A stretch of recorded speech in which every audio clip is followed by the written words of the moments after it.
Archana, welcome to my kitchen. In today's recipe, I'm going to show you how to make a classic Gujarati farsan called Khandvi. Khandvi is a super nutritious snack that is made out of gram flour and spiced with asafoetida and green chillies. I'm going to show you this complicated recipe in just a few simple steps so you can make Khandvi at home too. So without wasting any time, let's dive right in.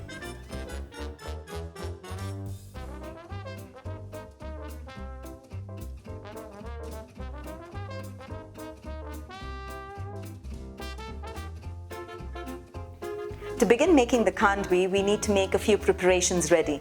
I have with me a cup of yogurt, a cup of gram flour, also known as besan or kadla mav. I have to make a green chili paste for the Khandvi. You can avoid it as well. But making a green chili paste for a small portion is hard, so I'm going to show you a small tip of how to make it. So first I'm going to cut the green chilies into small pieces. And then I will add the green chilies into the pestle and mortar and pound it until it is mashed well. And this is how the green chili will look once you have pounded it really well.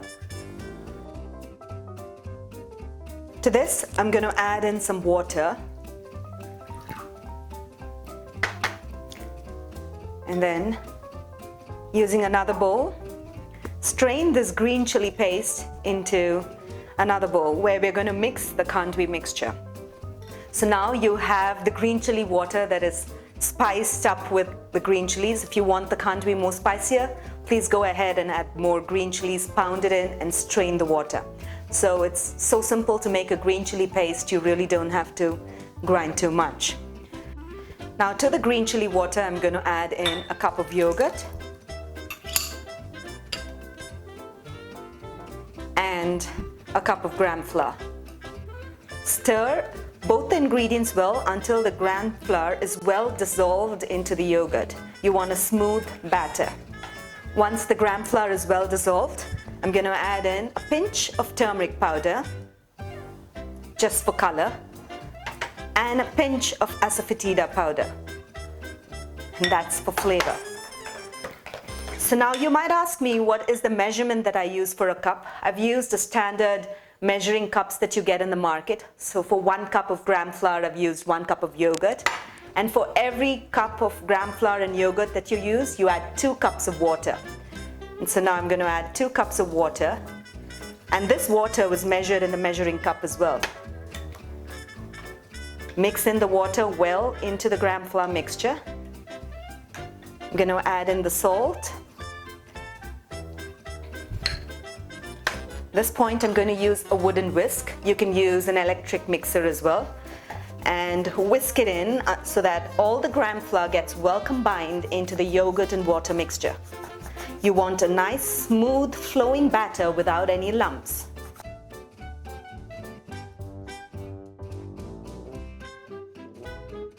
To begin making the Khandvi mixture, we have to cook the batter that we made earlier until it becomes thick, smooth and shiny. This process takes about 10 minutes, 10 to 12 minutes. So please turn on the timer while you're going to be continuously stirring the batter on heat. So into a heavy bottom pan, I'm going to add in the Khandvi batter. So now I'm going to allow the batter to thicken slowly. But make sure you keep stirring the batter continuously and not take off your hands off the stove. Notice that the batter has begun to thicken and you will notice lumps that have begun to form at the bottom of the pan. At this stage, it's extremely important that you keep stirring it continuously without any break. Otherwise, there's tendency of lumps to form.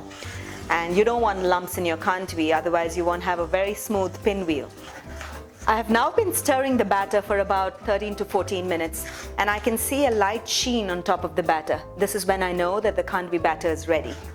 I'm not going to turn off the heat as yet. I'm going to cover the pan and going to set up the table where I'm going to spread the Khandvi out and roll it out into a shape of a Khandvi. Now to roll out the Khandvi into pinwheels, you have to have a flat surface. I like using my granite countertop.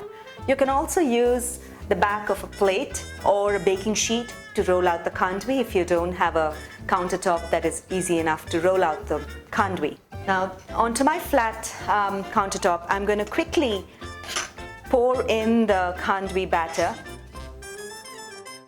Keep spreading the batter in vertical motion, and if there's any lumps, keep pressing it down and spread the batter thin into the granite top. You want the rolls to be thin. They will fold and roll into a beautiful khandvi later. And you have to make sure that you spread the batter when it is really hot. The moment it cools down, then the batter is not going to spread. Notice as I proceed towards the last batch, you can see some lumps on the batter, and this is quite natural. Don't worry about it, because as we roll the batter out and into a pinwheel to shape of a khandvi, then it'll all look okay.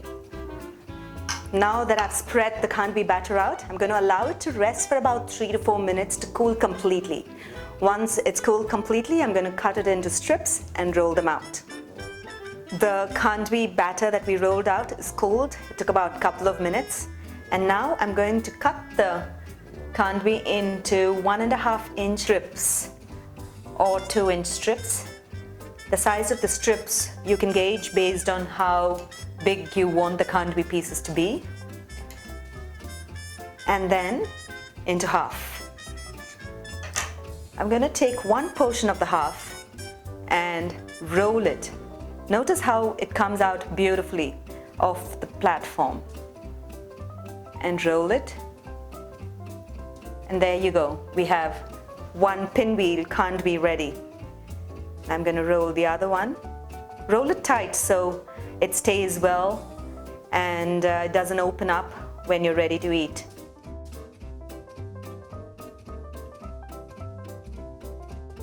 Now that we've rolled out the khandvi, I'm going to be making the seasoning for the khandvi. To do that, into a pan, I'm going to add in some oil. Once the oil is well heated, I'm going to add in the mustard seeds.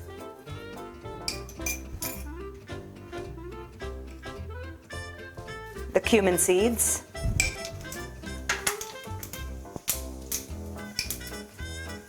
The sesame seeds.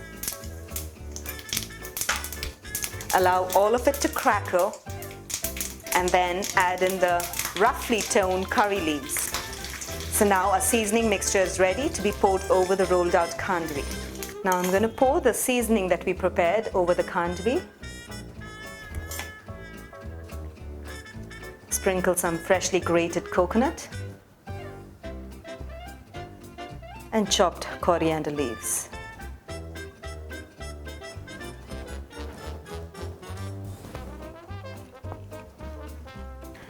I love the taste of roasted cumin and sesame seeds on this healthy khandvi recipe.